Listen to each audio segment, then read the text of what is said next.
జీవితంలో కొన్ని ప్రయాణాలు ఎంతో ఆనందంగా, సంతోషంగా గడిచిపోతూ ఉంటాయి.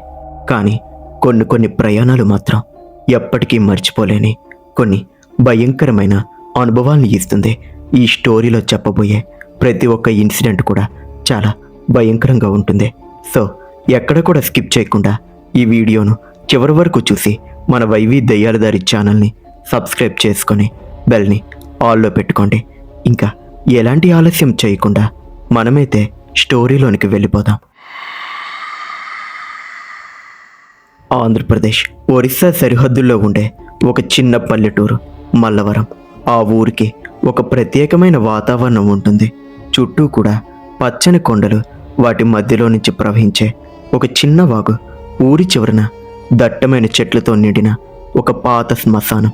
మల్లవరం ప్రజలు పగలు ఎంత కష్టపడి పనిచేస్తారో సాయంత్రం కాగానే అంతే త్వరగా ఇళ్లకు చేరుకుంటారు.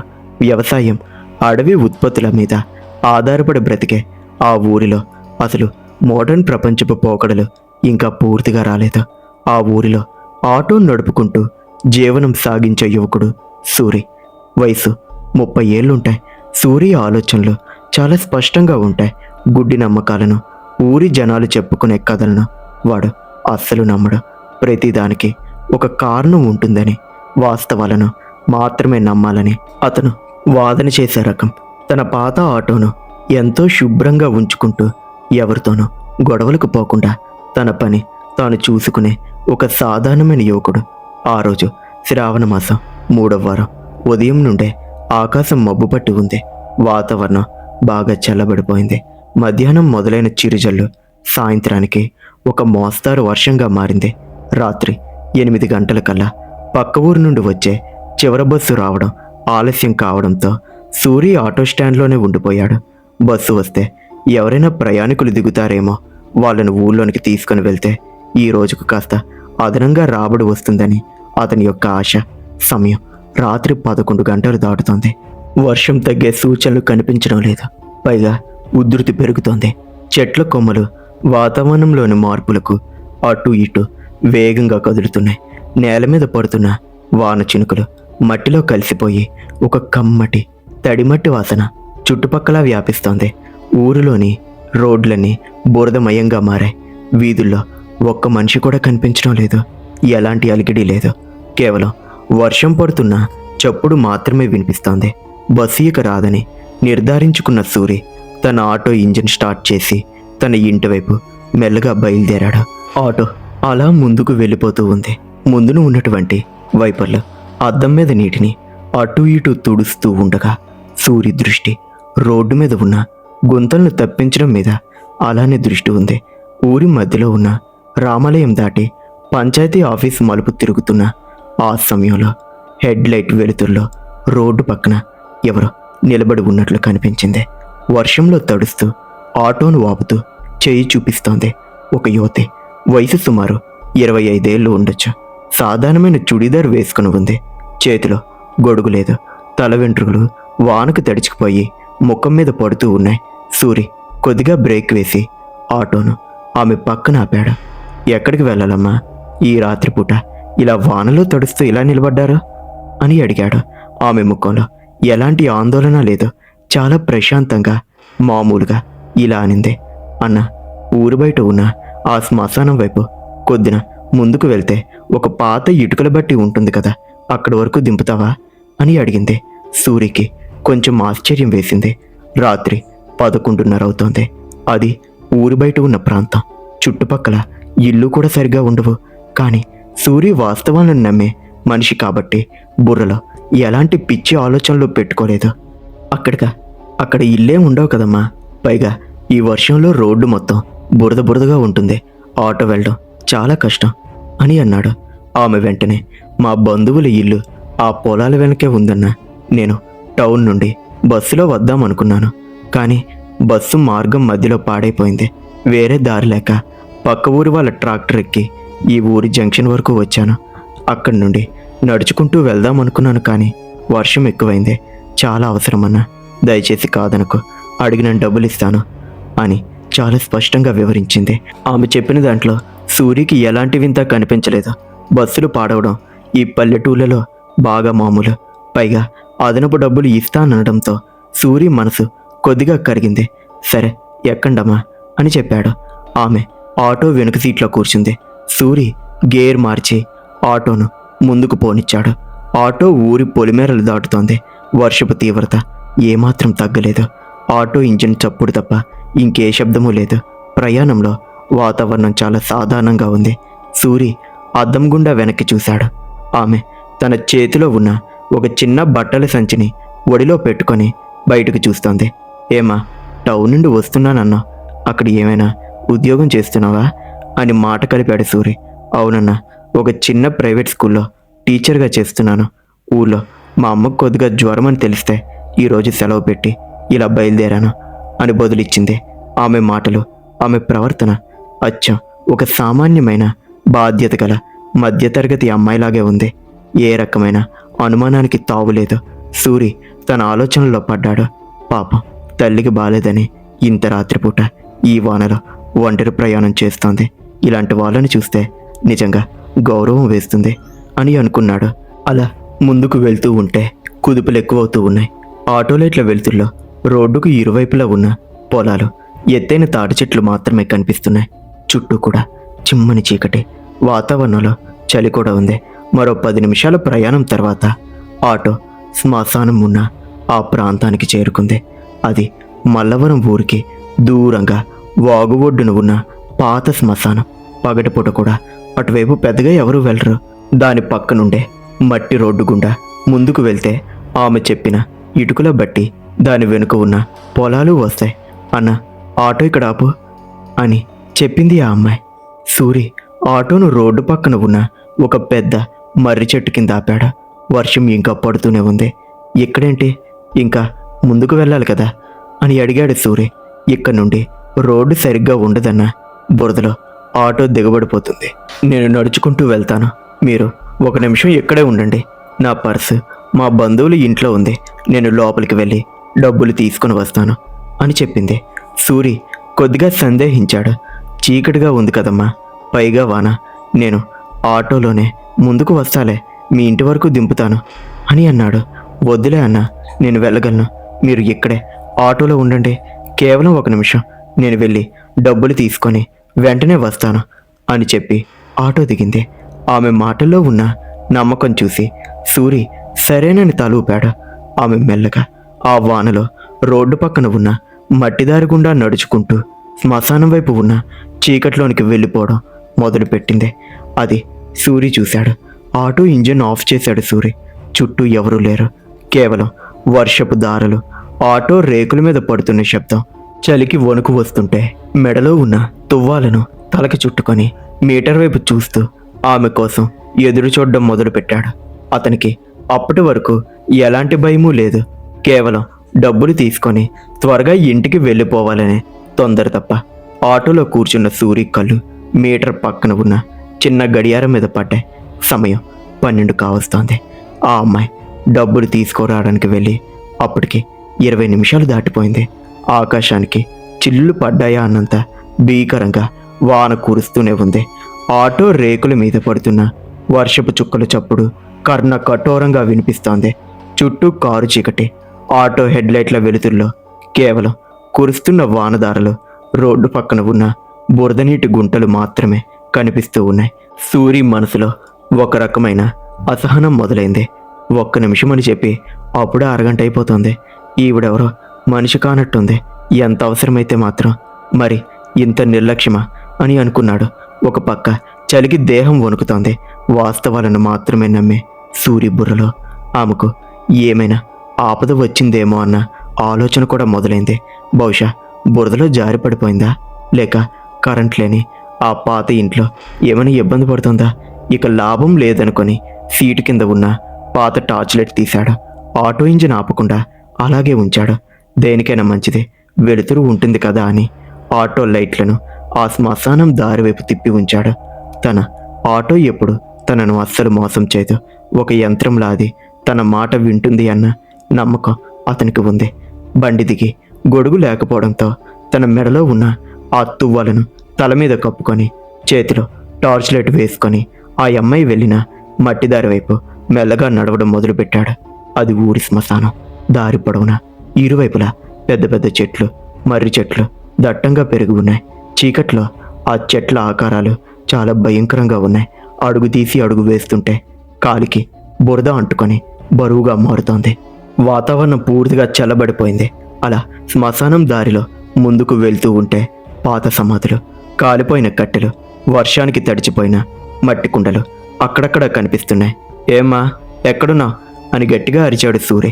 అతని గొంతు ఆ వాన హోరులో కలిసిపోయింది.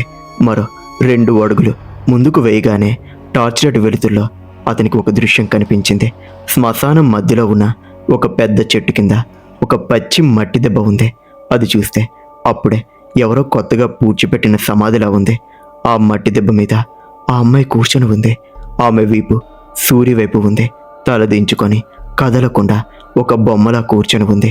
సూరికి విపరీతమైన కోపం వచ్చింది. ఏమా, నేను అక్కడ ఆటోలో చలికి వణికిపోతూ నీకోసం ఎదురు చూస్తూ ఉంటే నువ్విక్కడ ఈ వర్షంలో మట్టి దెబ్బ మీద కూర్చున్నావేంటి?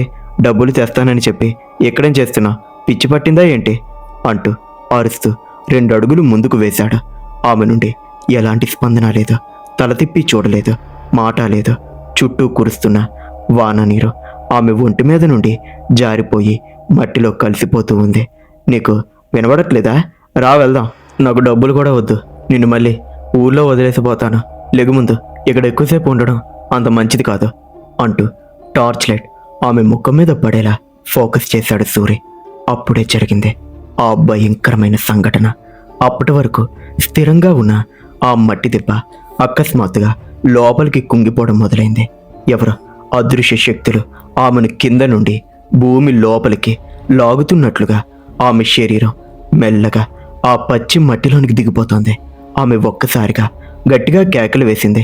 అన్న, కాపాడండి, నన్ను లోపలికి ఎవరో లాగేస్తున్నారు, కాపాడండి అన్న అంటూ చేతులు పైకెత్తి గిలగిలా కొట్టుకోసాగింది. సూర్య గుండె ఒక్కసారిగా ఆగిపోయినంత పనైంది. అతని వాస్తవిక మెదడు వెంటనే ఒక తర్కానికి వచ్చింది.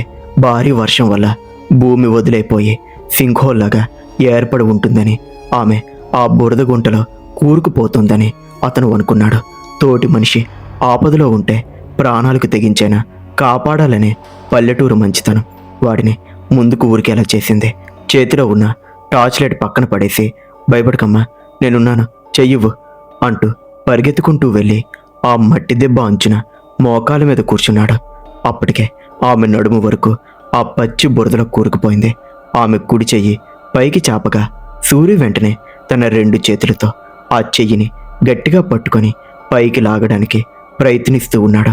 కానీ ఆశ్చర్యం, ఆమె చెయ్యి చాలా అంటే చాలా చల్లగా ఉంది. మనిషి చర్మానికి ఉండే మెత్తదనం అస్సలు లేదు. చాలా గట్టిగా ఒక ఎండు కర్రలా ఉంది. ఎంత బలం ప్రయోగించినా సూరి పైకి లాగలేకపోతున్నాడు. భూమి లోపల నుండి ఎవరో 100 ఏనుగుల బలంతో ఆమెను కిందకి లాగుతున్నట్లు అనిపించింది. అన్నా, ఇంకా గట్టిగా లాగు, నా కాళ్ళు పట్టుకొని కిందను లాగేస్తున్నారు అని ఆమె ఏడుస్తూ వరుస్తోంది. సూరి తన పూర్తి బలాన్ని ఉపయోగించి కాలును నేల మీద గట్టిగా మోపి ఆమెను లాగే ప్రయత్నమైతే చేశాడు. అప్పటికే ఆమె మెడ వరకు మట్టి కూరుకుపోయింది. హఠాత్తుగా ఆ వానహోరును చీల్చుకుంటూ చుట్టుపక్కల వాతావరణం భయానకంగా మారిపోయింది. అక్కడ ఉన్నటువంటి ప్రశాంతత ఒక్కసారిగా ముక్కలైంది. అంతవరకు అరుస్తున్న ఆ అమ్మాయి ఏడుపు ఆగిపోయింది. ఆమె తల కిందకి వంగి ఉంది. సూరి ఆమె చేతును లాగుతూ, అమ్మా, ఏమైంది? భయపడకు, పైకిలే అని అంటూ ఉన్నాడు. ఆ అమ్మాయి నెమ్మదిగా తన తల పైకెత్తి సూర్య వైపు చూసింది. ఆ క్షణం సూర్య నరాల్లో రక్తం జివ్వుమనింది. కళ్ళ ముందు ఉన్న ఆ దృశ్యాన్ని చూసి అతని గొంతులో నుంచి మాట రాలేదు. కనీసం అరుపు కూడా లేదు. అది ఇంతకు ముందు ఆటో ఎక్కిన ఆ సామాన్యమైన పల్లెటూరి అమ్మాయి ముఖం కాదు. ఆ ముఖం ఒక భయంకరమైన దెయ్యంలా మారిపోయింది. చర్మమంతా బాగా కుళ్ళిపోయి ఎముకలు ఎక్కడికక్కడ కనిపిస్తున్నాయి. కనుగుడ్లు ఉండాల్సిన చోట భయంకరమైన గుంటల్లా కనిపిస్తున్నాయి. వాటిలో నుంచి ఒక భయంకరమైన చూపు తనను చూస్తూ ఉంది. నోరు చెవుల వరకు చీలుకుపోయి ఉన్నట్టు ఉంది. లోపల రంపపు పళ్ళలాంటి పదునైన పొడవాటి దంతాలు రక్తం మంటుకొని ఉన్నాయి. తల మీద వెంట్రుకలు పాముల్లా చల్లా చెదురుగా పడి ఉన్నాయి. ఆమె నోటి నుండి భరించలేని కంపు వాసన వస్తోంది. ఆ రాక్షస రూపం సూరి కళ్ళల్లోనికి నేరుగా చూస్తూ నరకపు అంచుల నుండి వస్తున్నట్టుగా ఒక వికృతమైన నవ్వు నవ్వింది. ఆ నవ్వుకు శ్మశానంలో ఉన్న చెట్లు ఆకులు అన్నీ రాలిపోయాయి. అదే క్షణంలో ఆ దెయ్యం ఒక్కసారిగా తన ఎడమ చేతిని బురదలో నుంచి బయటకు తీసి సూరి యొక్క కుడికాలు చీలమండను ఇనుప కత్తెరతో నొక్కి పడేసినట్లు గట్టిగా పట్టుకుంది. ఆ పట్టుకు సూరి కాలి ఎముకలు చిట్లు పడిపోయేంత నొప్పొచ్చింది. నన్ను బయటకు తీస్తావా, నాతో పాటే లోనికి వచ్చాయి అంటూ ఆ దెయ్యం అత్యంత భీకరమైన కంఠంతో ఒక పెద్ద అరుపు అరిచింది. ఆ అరుపుకి సూరి చెవి కర్ణబేరులు పగిలిపోయేంత శబ్దం వచ్చింది. ప్రాణభయం అంటే ఏమిటో సూరికి ఆ క్షణం తెలిసొచ్చింది. వాడి వాస్తవాలు, తర్కాలు అన్నీ కూడా ఆ బురదలో కలిసిపోయాయి. కళ్ళ ముందు ఉన్నది సాక్షాత్తు మృత్యువు. ఎలాగైనా అక్కడి నుండి తప్పించుకోవాలని అతనికి అర్థమైంది. తన కాలును పట్టుకున్న ఆ దెయ్యం చేతి మీద ఇంకో కాలుతో బలంగా తన్నాడు. ఒక్కసారి, రెండుసార్లు ప్రాణం మీద ఆశతో తన సర్వశక్తులు ఒడ్డి గట్టిగా తంతూ ఉన్నాడు. ఆ దెయ్యం పట్టు కొద్దిగా సడలగానే కాలును వెనక్కి లాక్కొని బురదలో వెనక్కి పడిపోయాడు. దెయ్యం మళ్ళీ వాడి మీదకి దూకడానికి బురదలో నుంచి పైకి లేవడానికి ప్రయత్నిస్తూ ఉన్న సమయంలో సూరి క్షణం కూడా ఆలస్యం చేయకుండా లేచి పరిగెత్తడం మొదలుపెట్టాడు. వెనక్కి తిరిగి చూసే సాహసం అస్సలు చెయ్యలేదు. బురదలో కాళ్ళు జారిపోతున్నా, ముళ్ళపొదలు గీసుకొని కాళ్ళకు చేతులకు రక్తం వచ్చేస్తున్నా అస్సలు ఆగలేదు. గుండెలు పగిలిపోయేంత వేగంగా కొట్టుకుంటున్నాయి. ఊపిరి అందకపోయినా ప్రాణభయంతో రోడ్డు వైపు పరుగులు తీశాడు.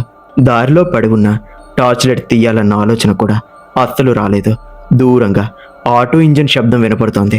దాని హెడ్లైట్లు చాలా దూరంలో కనిపిస్తున్నాయి.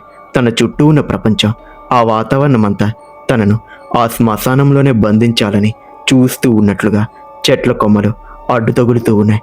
కానీ సూరి మాత్రం అస్సలు ఆగకుండా ఆటో మాత్రం నమ్మకమైన స్నేహితుల్లా ఉంది అనుకొని వేగంగా అక్కడికి పరిగెత్తుకుంటూ వెళ్ళాడు.